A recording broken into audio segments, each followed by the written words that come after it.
Hello, this is Dr. Mark Mervale. I'm here in Ireland with Anne, a lay apostle. We're going through Volume 9, which is dedicated to the angels. I would like to read this September 6th, 2004 message from our Blessed Mother, and then ask Anne for her comments. These are the words of Our Lady. While I lived on earth, I was always aware that heaven existed. I knew that angels actively sought to console and assist us in our troubles. This awareness did not come from my physical senses, those of sight or hearing, but from my spiritual sense of loving and being loved. You must begin to use your spiritual senses, the senses of your soul.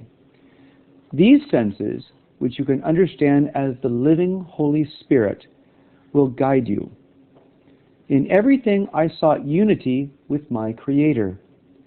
He, God, did not disappoint me. Because I constantly sought unity, I grew in the awareness that earth is not separated from heaven in terms of space.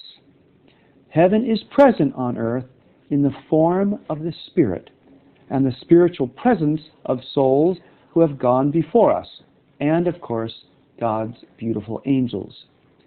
How I love these beings of light. They seek only His will and only goodness. Truly, they are the difference between darkness and salvation for many souls. They are always with me, and they are always with you. Little children of my Immaculate Heart, thank God for His angels. Thank God for the beautiful inspirations that have come from His angels. Have you ever been helped by a stranger? You must thank your angel guardian for procuring that help. Look with faith at your world, and you will see that angels are everywhere. In these times of great change, the angels will be very active in the lives of the faithful ones who courageously assist heaven. I am with you, my little ones. I am always with you. And your comments. When Our Lady makes reference to her time on earth, you really want to pay attention because she lived it so beautifully, and she says, so she was aware that heaven existed, and she knew that angels actively sought to console and direct. And then she reminds us, now I wasn't aware of this, says she, with my physical senses. And then she asks us, she said, it was her spiritual senses, the senses of the soul. And we talk so often about silence, and we'll continue to, because it's the most important thing really in the spiritual life. And she says that she wants us to learn how to use those senses. And she says you can think of them like the Holy Spirit. I mean, that's beautiful. It is beautiful. It's almost like putting your spiritual glasses on. Yes. Seeing these things. It seems to constantly go back to this living in the divine will, that there's some way by which we have to not only accept that God's in charge, but also to become awakened to how He's ordaining and directing the universe through His angels, through His saints. And Our Lady, being immaculate, seemed to be perfectly united with those spiritual senses and with her divine spouse, the Holy Spirit. Oh yes, and if we are clued into using our spiritual senses, we will look at the people around us, and our spiritual senses will advise us on how to best love them and what they need from us. And so her suggestion, encouragement to start using our spiritual senses is very, very important. She says that in everything she sought unity with the Creator. In everything, unity with the Creator. Now, if we think about that, each interaction will change. Our service will change. Unity with the Creator in the most mundane tasks. So we're serving in the home, or we're serving in the office, and we have an awareness that we are serving in the rhythm of the divine will with God. I mean, it changes everything, really. Right. Now, comment for me on this line. Heaven is present on earth in the form of the Spirit. She talks about that earth is not separated from heaven in terms of space. Yeah. Now, someone say, well, what do you mean? Of course, we know heaven's up there, and it's eternal, and we're in time, but it seems like Our Lady's talking about our reality of sensing the spiritual here.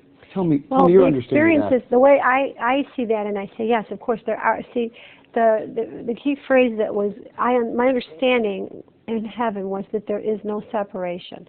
So we are here. We have a perception that heaven is up there, but heaven is not up there. It's everywhere. There is no separation. So we are here. Our physical senses are what we are using. We can't see the reality that we are united to heaven. So I mean, I understand what is said, and I've seen it even visually, but it's very hard to communicate it. The idea that we're separated is from those in heaven is not true. We're just not separated. They're with us, and that's what she's saying. She's saying heaven is present on earth in the form of the Spirit. The Spirit is everywhere. The spiritual presence of the souls who have gone before us and God's angels. So what she's saying is, okay, the souls of those who have gone before us, the saints and the people suffering in purgatory, are here with us. We're all united. We're all one family. We're all together. We can draw on their wisdom, on their holiness, on their proximity to God. You know? Right. And really, it's more of don't be afraid. Right. And it's more of you're part of a team. We're all together in the same place. Right. And while we're not saying that heaven is on earth in the sense of finality, we don't have to. I mean, this is heaven. No, on the contrary. But it's really keynote on that spirit and that spiritual sense. It's the spiritual life. It's the spirit here, the angels' influence here, the saints' influence here, the Jesus indwelling in our hearts and in the Eucharist. That's what makes this non-separation. It's a spiritual reality of here that makes this an extension of heaven in that perception. And we still strive for the fulfillment of heaven. You know, in our relationships and everything. Right. But you know, I mean, I have been able, at the Lord's command, to view the earth from a distance and see, you know, they are viewing it from different locations. Now, if the Lord is allowing me to look at the earth from a distance, at the same time, I'm keenly aware of everything that's happening down in it. So I guess must be how they experience it. And that's why she's saying, we're there, you're not abandoned. Right. And yet, I did see it, you know, so they're with us mystically or spiritually, but I did see it from a distance. Of course, the distinction. And now our mother goes on to say, you know, have you ever been helped by a stranger? You must thank your angel guardian for procuring that help. How often do we think of that? You know, sometimes we're not even appreciative when we are helped by a stranger, but now Our Lady is saying, when you get a help from another human being, you have to thank your angel, because your angel was in some sense part of, whether it be that angel inspiring the person or that angel talking to the angel, the person. Again, it just reminds me of what St. Thomas Aquinas says about God uses his angels in everything. And we have to become more appreciative of the angels helping us, even through other human beings. Yes, and the angels will also create for individuals moments of intimacy, you know, even among strangers, where they are open to a pure exchange of love between two people.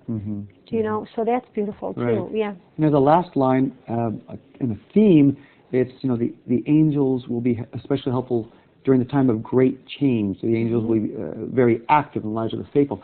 Almost like, you know, get this down now, practice this now, because in the future, in the time of change, you're going to really need and appreciate this accentuated influence of your guardian angel.